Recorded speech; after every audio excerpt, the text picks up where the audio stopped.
Henry Penn and Walter L. Why are they together? Come to think about it.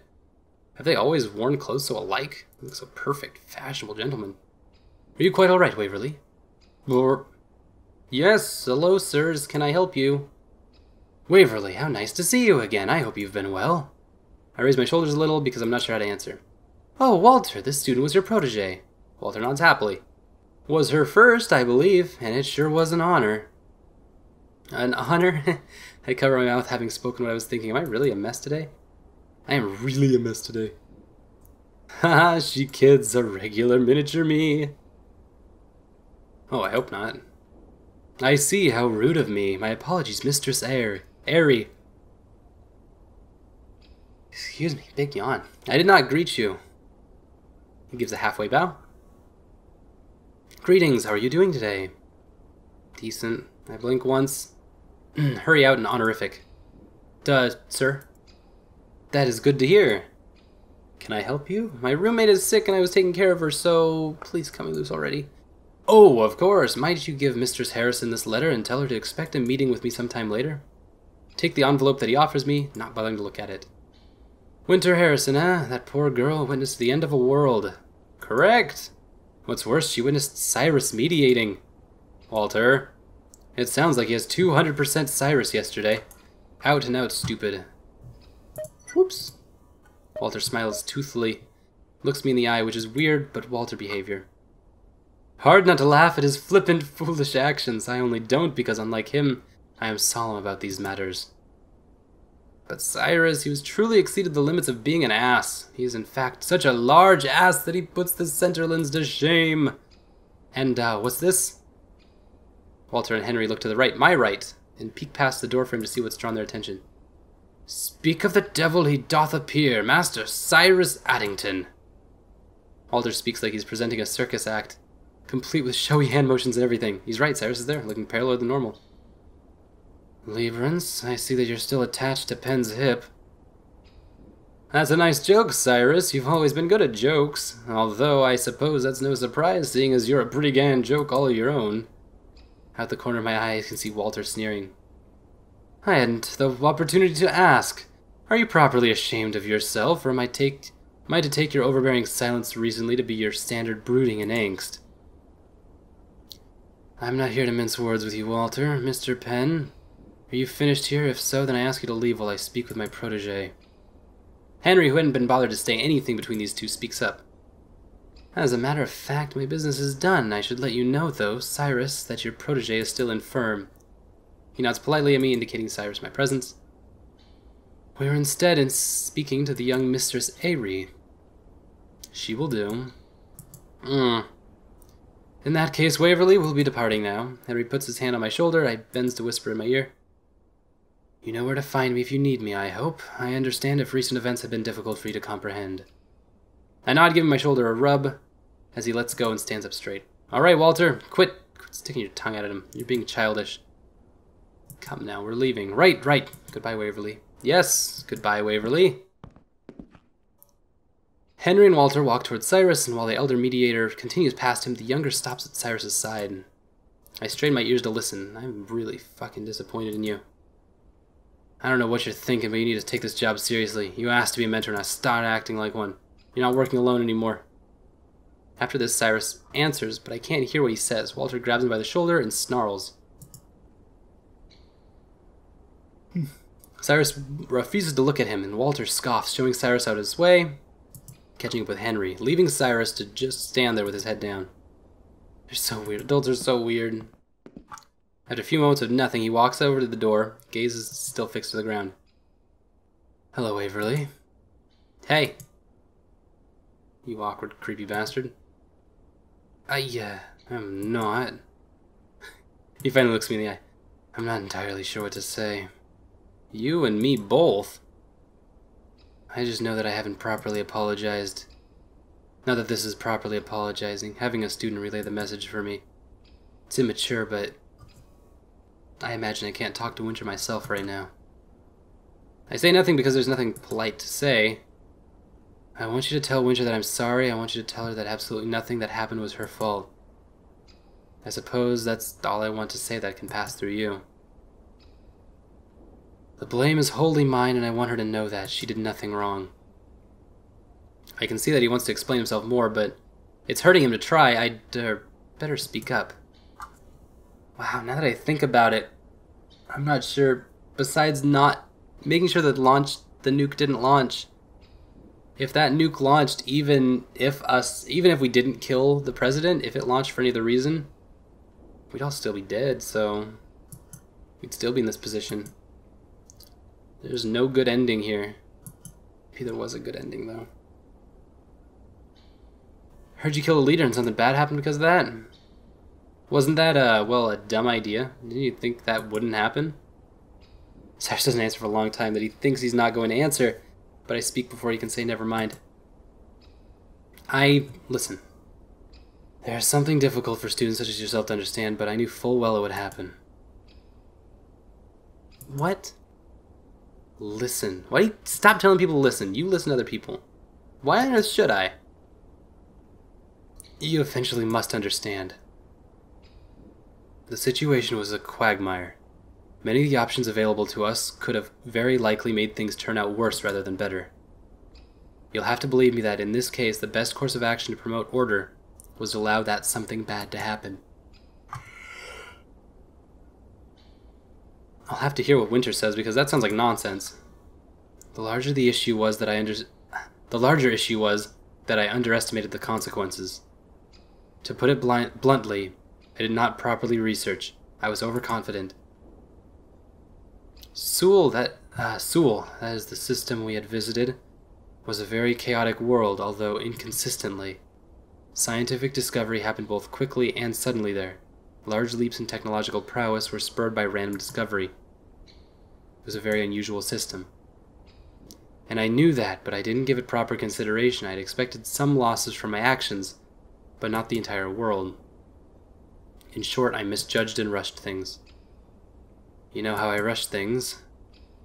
Don't smile at me, ye fiend!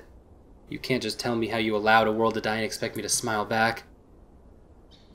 Yeah, I know you're calling on those rumors about yourself being a grimly logical, murder-happy bastard, but it's not really funny knowing that it's true and what it entails. Well, unless you have any more questions. What did Walter mean when he said you asked to be a mentor? What am I doing? Waverly, what do ye get off talking like a pal with a superior, asking such personal questions? You aren't even supposed to hear that. Heavens, are ye a buffoon? Far more than he knew when he said it. However, I don't think that's a matter to discuss with you kids. Sorry. No, it's fine, it's fine. Is that all? Yeah. Then thank you for listening to me, Waverly. Again, sorry to put this responsibility onto you, but I would really appreciate if you could do this for me. Alright. You've certainly opened up a lot more, Waverly. This is making it seem like I made a fine decision to become a mentor. I get to watch you guys grow up. I may have forgotten what it means to grow up. Oh, that was, yeah. Waverly. By the way, you shouldn't eavesdrop. Considering it, I decided to smile. Don't talk about private matters in public then, sir. I'll try not to. Then I'll be leaving, Waverly. Peace to you. Aye, and to you. Bold statement. Seriously. He nods to me and walks away. I shut the door and I'm not sure what my opinion of Cyrus is now. Maybe it's worse. I shudder to think it's better, but I guess this isn't something I can work out right now. Yo! Winter! What? Very popular today. We've had a total of 3 visitors come for you. Or was it technically 4? Whatever. What can I say? I'm very charming. Well, Mistress Charming, I have a letter for you. Walk over to bedside, hand her over the thing. Before I do, though, I decide I should have a look at what the envelope says. For whenever it's too much to bear, read this, Henry Penn. Well, here you are. Toss it down next to her pillow, which she reads it sideways. Mr. Penn? Yep, and also I'm sorry, kind of talking dismissively about worlds. I told you I didn't really mind. Still sorry, I shouldn't have been talking that way. You really don't need to apologize, Waverly. Cyrus is also sorry. Hey, come on, just listen to what he had to say. I'm listening. He's sorry and wants you to know it's not your fault. It's his. He doesn't want you to blame yourself. He knows he fucked up, Winter. Even if he's a jerk, you should forgive him for yourself. It's not that simple, Waverly. You didn't hear him yesterday. He most certainly does not feel bad about what he did. He just may feel bad about letting me see it. I mean, even if I wasn't concerned with his motivations, he still treated me awfully and made me watch him kill a person. Furthermore, even if he had succeeded, millions still would have died. Pardon my language, but screw Cyrus Addington. Dark feeling grows in my belly. I push it down. Nothing good comes from harboring bad will. Can't pretend I know what it's like, Winter. But I know that feeling shit about things isn't going to help you. I swallow. And I hate to say it, but you're probably going to see a lot more people killing people in this line of work. We also both know that we may end up killing a few or several ourselves, but nobody wants to acknowledge that. Let out a sigh. This is depressing talk. It's best we move on. Well, whatever then. Whatever. Let's eat. Then you got debrief. Oh, shoot. That's today? I completely forgot about it. Come on. Alright, that's it. We're gonna get there. Able to stand? Alright.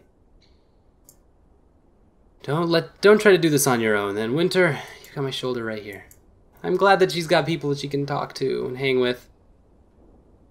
Prepare to go on, I should think.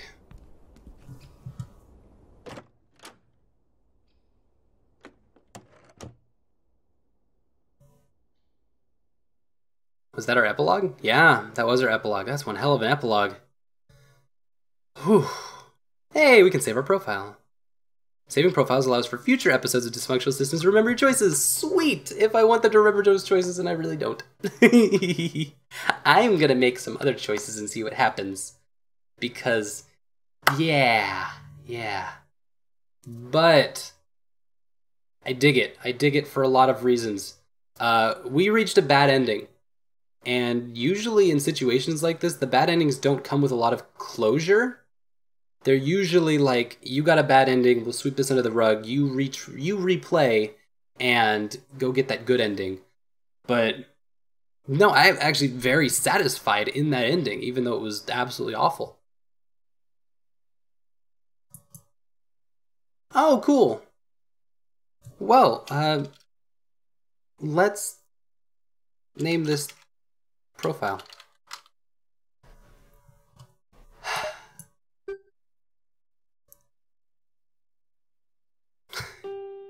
So yeah, everyone, that's Dysfunctional Systems. Episode 1, Learning to Manage Chaos. I just want to thank everyone. This was suggested to me, this was given to me by our dear friend Parlock, and it was voted on by Patreon people. They got to vote on this game along with many others, and I am playing those games that they voted on. And so this is a very inspired project, and I just had a blast playing this, performing it, analyzing it. It really did hit all of those things that I was really hoping for. It was a way to analyze systems, and that's a super important thing in games, and it's a super important thing in life, and in understanding just who we are as people.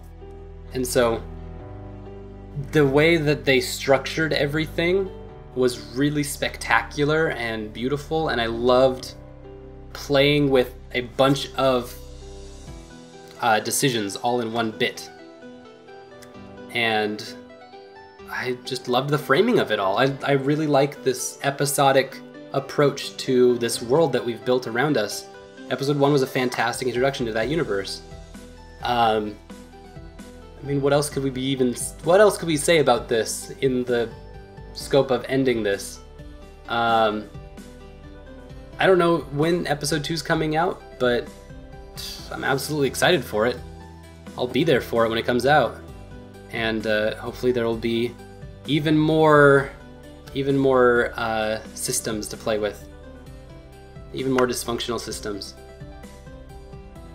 Thank you guys so much for being a part of this Let's Play and hanging out with us, and I hope you guys have had as much fun as I did playing this. And I'll see you next time. I'll see you next time for more games to be played, more series that we run, more performances, and more fun.